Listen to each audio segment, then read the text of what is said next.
Massachusetts, and the noise and the music and the hoopla is over. Micky Ward. He'll be taking on Carlos Brandi. And Michael Buffer, if you can hear him in the center of the ring over all this music, getting ready to introduce the fighters.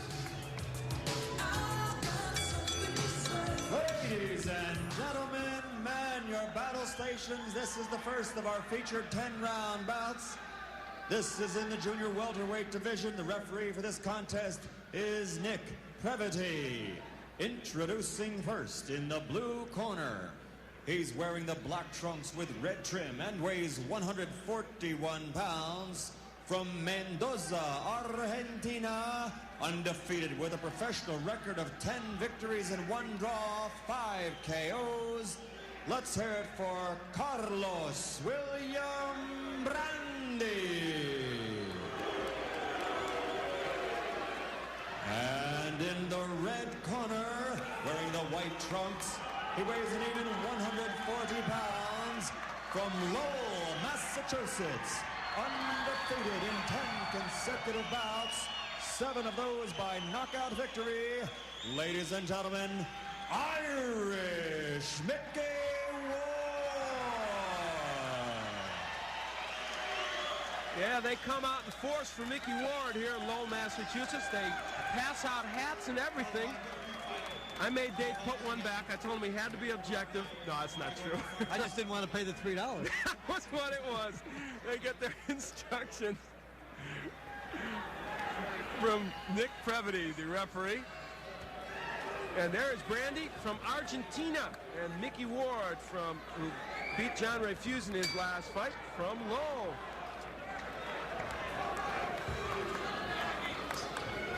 Brandi has never fought in the United States. Carlos is an undefeated fighter. Got that 10-0-1 record with 5 knockouts. And of course, we have not seen him fight before, obviously. Reputed to be a boxer-puncher type, isn't everyone? And where he can be a little different, he's also reputed to be a cousin of Carlos Monzon. Yes, well, this we think is fact. We think it's fact, yes. We think it's fact. I don't know, there's something wrong there. In any case, we'll see if he can fight as well as his cousin, or half as well he would be happy with. He's in the black trunks, Micky Ward in the white. Ward, obviously a local favorite here. His fight with Ray Fuse in August was a good one. Very spirited action.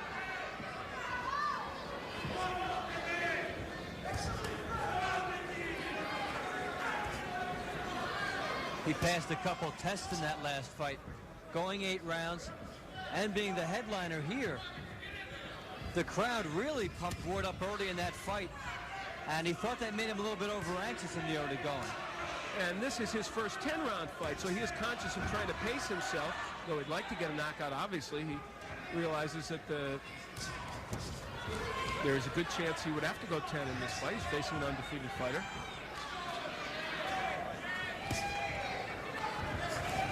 Brandi throwing that left hook. Good right by Carlos Brandi. He's been very effective with the left hook so far, Brandi. Good countering ability. And you don't know too much going in as Ward lands a right. Brandi has shown very good hand speed so far. They will roar here with every punch that Ward even comes close to landing. That was a good right hand by Micky Ward. But look at Brandi on the inside. Work well. Ward kind of holding on. Ward is trained and managed by his brother, Dick Eklund, who was himself a good welterweight. Boy, they are wailing away on the inside. Micky Ward's never in a dull fight, I'll say that for him. And he's shown us a lot of adaptability in his fights. Now here he's been denied inside, so we'll see him trying to go with an outside attack. Brandi switches to the southpaw. Now that's intriguing because if you've seen Micky Ward before, you know that he likes to switch to lefty. Though Ward has not done it yet here in the first round. Left hook sends Brandi to the canvas. From nowhere came a left hook by Micky Ward.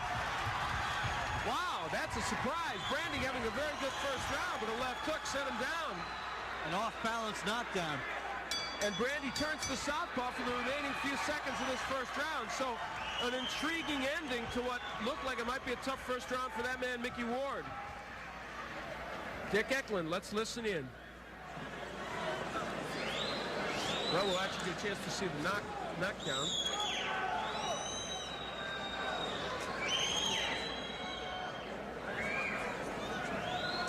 And this is where the fireworks came. Inside fighting. You notice now the leaning of Brandi a little off balance, and he got clocked very well. That was a short, crisp left hook from Ward. The right hand was blocked. They're fighting inside. Now Brandi leaning back a little bit as he tries to get a punch off, and Ward capitalizes. Short left hook by Micky Ward. I don't think he got as much leverage on that as he'd like, but it was enough to knock Brandi down. He caught Brandi at the right time. Yeah. Carlos Brandi with some trouble in his corner there, kicking some ice away. He goes after Micky Ward. Well, I don't think Brandi was hurt badly, but he was stunned a little bit. And it's Brandi who's coming after Micky Ward. Good blood from the nose of Carlos Brandi. And it's interesting that when it comes to the hooking punch, Ward has always preferred it from the right side, going to the southpaw to get that punch off because that's where he thinks the power is. And that time in a supposed non-power hand, he got the knockdown. Yeah, he's got a very good right hook from the southpaw stance, but as a righty, he gets that hook in there as well.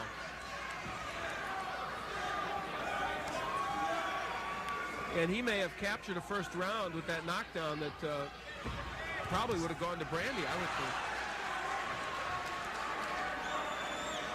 Which raises the interesting debate, should one knockdown turn around? In the pros, it probably would. In the amateur, it's not supposed to, though I saw evidence at the sports festival this year that the amateur judges don't really believe that dictum.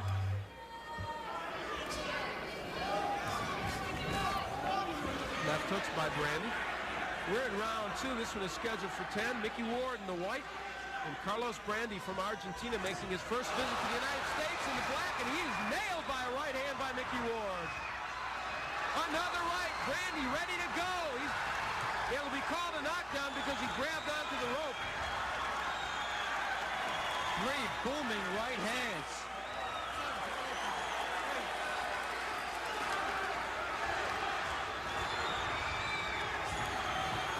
Brandi's got to try to hold on as he's doing here. Just try to get through this round. He turns lefty, but you know, he's getting nailed with right hands. Oh, he's going to catch another right if he stays in the lefty stance. He should just be thinking of trying to get through as he's doing right there. Get his senses back. Carlos Brandi down at the end of round 1. Down again here in the second round, and he is rubbery legged. Again the right by Micky Ward, and a hook. Fighting as a lefty now on the inside. Ward covers up, but takes a left hand by Brandi. Did Brandi stun Micky Ward with that left?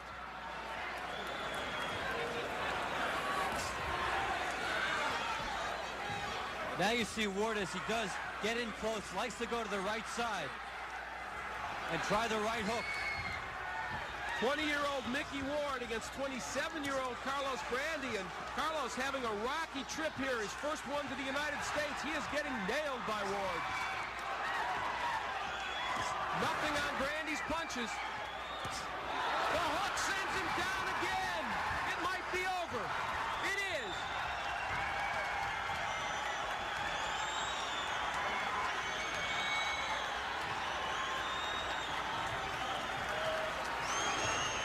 Micky Ward has sent this crowd into a frenzy with as powerful a performance as we've seen from him. Brandi was almost through the round. There were only 10 seconds to go, and the last left hook got him. That's as fine left hooks from the right side that we've seen from Ward in his career. Here are the highlights from the round. That's the shot with only 10 seconds to go in the round. You know, Micky Ward as an amateur was not known as a tremendous puncher, but as a pro, he has really gotten lots of power. He's developing it, and the leverage on that punch was quite dramatic. Micky Ward, anything he does here, they're going to like, and I'll tell you, they've got to like what they saw here tonight. Michael Buffer's in the center of the ring. Let's get the word on this knockout. Ladies and gentlemen, here is the official time. 2 minutes, 55 seconds. of the third round. The winner by knockout, 11 in a row, still undefeated, the pride of Lowell, Massachusetts, Irish, Micky Ward. Micky Ward boosts his record to 11-0. He now has 8 KOs, and you bet they love Micky here.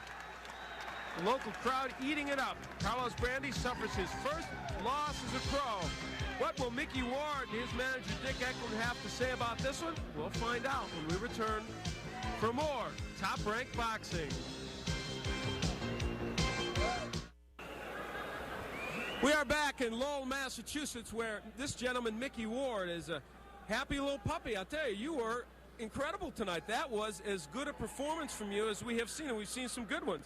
Thank you. What I try to do is, when I didn't know his style or nothing because I knew nothing about him. He never fought in the United States, nothing.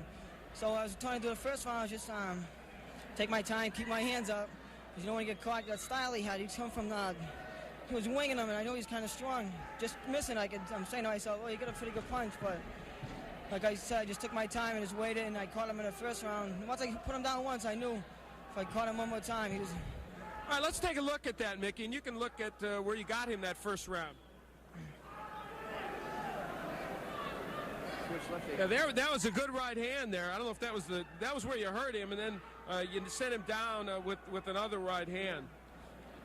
Yeah, was that the first knockdown? I don't know if that was the first one, but I think that was the second knockdown. But in any case, you showed your power from both hands, really. Yeah, I try to settle down my punches more, you know. And the ring book gave me right up, and the World Boxing gave me right up, and they said I was wild and I was lunging in, so I wanted to show them that I'm going to correct those mistakes and do better now. Showed everybody, Dave. You didn't switch as much tonight, and you seem very happy with the left hook. Is that what he was offering you, or is that just a plan you came in with? Well, I didn't have no plan coming in because, like I told you, I had no idea how he fought. All I knew was he was a righty. That's all I knew. So I had to really adapt to whatever he did. I had to counterpunch off of that. In previous fights, we've seen you switch to get into the power punch, and this time you didn't. Yeah, I felt comfortable. Like in this first round, I just took my time, let him throw what he had. I want to see what he had throw, and then I come back. That's why I didn't want to switch too fast. I wanted to wait and do in the second, third round. All right, another man who switched a little in his boxing career from righty to lefty, Dick Eklund, your manager, trainer, and your brother. You have got to be happy. Each time out, it seems like Micky is showing us something different and getting better. That's what I told you. I said each and every fight, he comes out with something better. And the reason why he didn't switch right away, because we didn't know one thing. We found the night before, we find a guy, we got the films of this other guy. We study for him and study for him. Then now they give us this guy, and they said he's from Argentina, 10-0. Now in Argentina, we don't know if he has 50-0 out there. So we just want, he was ready for anybody tonight. Okay. Well, in any case, he performed very well. We should point out Randy Mitchum was supposed to be the opponent, broke his foot, which is why they were studying Randy Mitchum tape. Congratulations, Micky. All right, Micky Ward remains undefeated, much to the delight of this Lowell, Massachusetts crowd. Well, we have got more Top Rank Boxing upcoming. Stay with us.